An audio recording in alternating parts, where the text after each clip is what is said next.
After its discovery in Ethiopia, coffee began to spread across the Arab lands, then to India, Europe, the Americas, and eventually to the entire world. As coffee spread, it became one of the most traded commodities in the world. But at the same time, it also became a danger for those in power.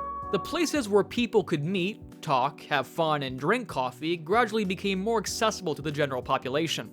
So, since Mecca, which was the center of the Muslim world and consequently also coffee, it began being involved in controversies. In 1511, the governor of Mecca, citing health concerns and religious prohibitions, ordered that coffee shops of Mecca be closed and the coffee in the merchants' warehouses be burned. But that order didn't go too well. In 1570, in Constantinople, religious leaders, seeing the popularity of coffee shops, decided to ban coffee by law, which led to an increase in the clandestine consumption of coffee, and consequently, clandestine coffee shops. But this law was pretty much ignored and people continued drinking coffee. It's kind of funny to imagine that today. Imagine your country's president decides to ban coffee and you get arrested because you like your little coffee. When you arrive at prison, you meet all kinds of criminals who come to talk to you and say, "Hey man, why are you here?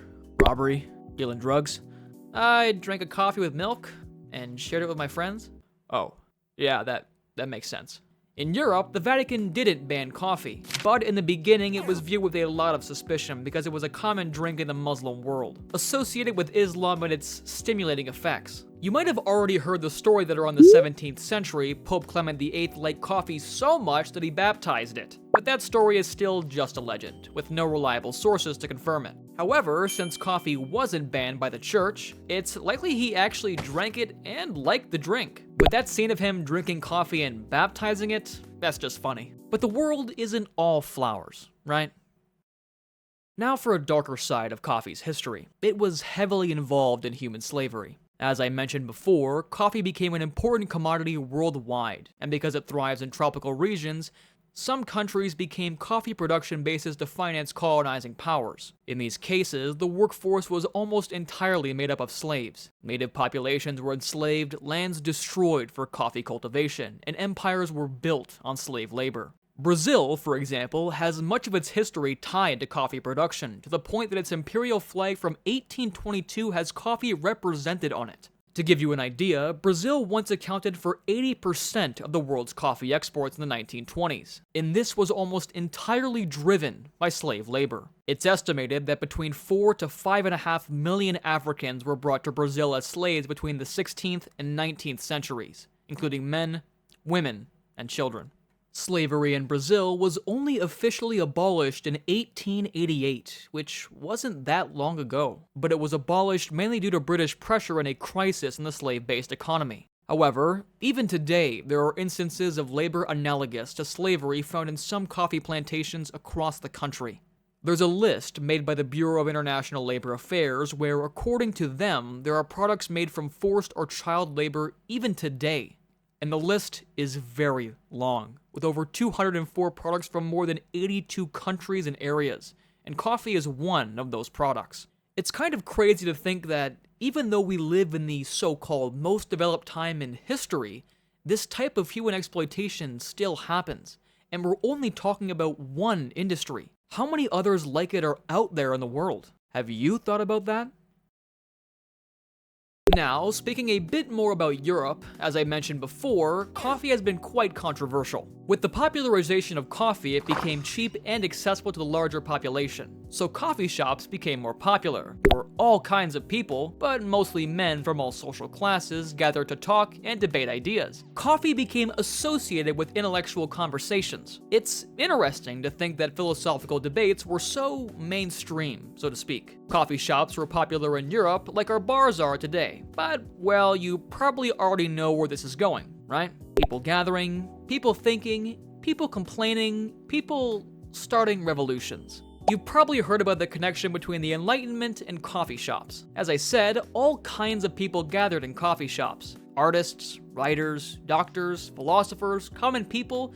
So the public debate in these places did influence the common sense across Europe and the spread of ideas. Of course, to say this was the only reason would oversimplify history, but the focus of this video is coffee. So yes, it did have an impact.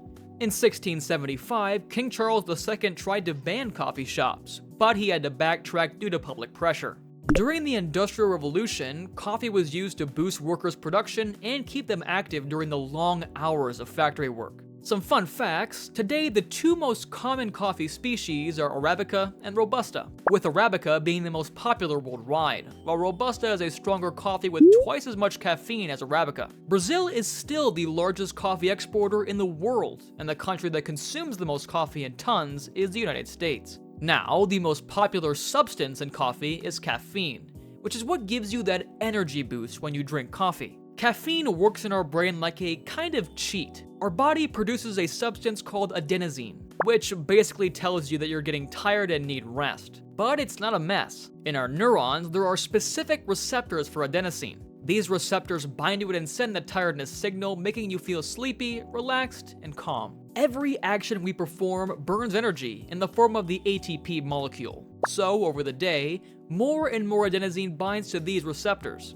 And here's where the cheat comes in.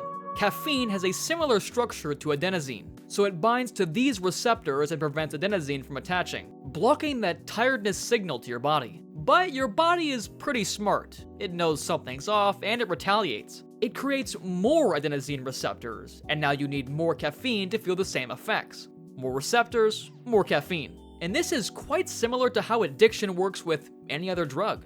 But your body doesn't want to destroy you. If you stop consuming caffeine, it will naturally get rid of those extra receptors and gradually return to normal levels. This process doesn't take much more than a week, but during that time you'll feel withdrawal effects, like endless tiredness, headaches, and anxiety. The good news is that, unlike other drugs that go directly to your dopaminergic system, caffeine doesn't make you as dependent. And to quit, you usually just need to decide that you don't want it anymore. So it's clear now that caffeine doesn't give you energy. It just tricks your body into not knowing it's tired. If you drink coffee every day in large quantities, you probably don't feel the positive effects of caffeine anymore. And you tell your friends how much you love coffee, but don't feel anything when you drink it. But hold on.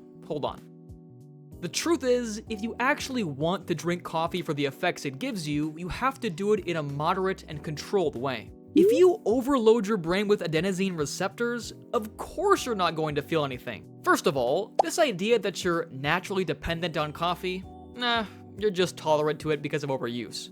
If you drink it in moderation, you'll be able to truly feel its benefits. And that means not just controlling the amount, but also the days you drink it. Now, the tricky part is, coffee isn't just caffeine. It's delicious. I mean, I love the taste of coffee. It's my favorite drink after water. And I totally get drinking it not for the energy boost, but simply because it tastes amazing. The point is, you have to listen to your body. Everyone is different. Healthy caffeine intake can vary from person to person. Understanding yourself and knowing what works for you is something only you can figure out. Sure, there are studies showing that moderate coffee consumption may help prevent heart disease or lower the risk of type 2 diabetes. But it's important to note, for kids, coffee is a no-go, and for pregnant women, it should be consumed with extra caution. So if you notice that coffee doesn't sit well with you, or if you tend to go overboard, it might be a good idea to cut back, or even stop altogether, if that feels right. On the other hand, if you're like me and you enjoy your coffee in a healthy, balanced way without blowing up your adenosine receptors, then just keep doing your thing.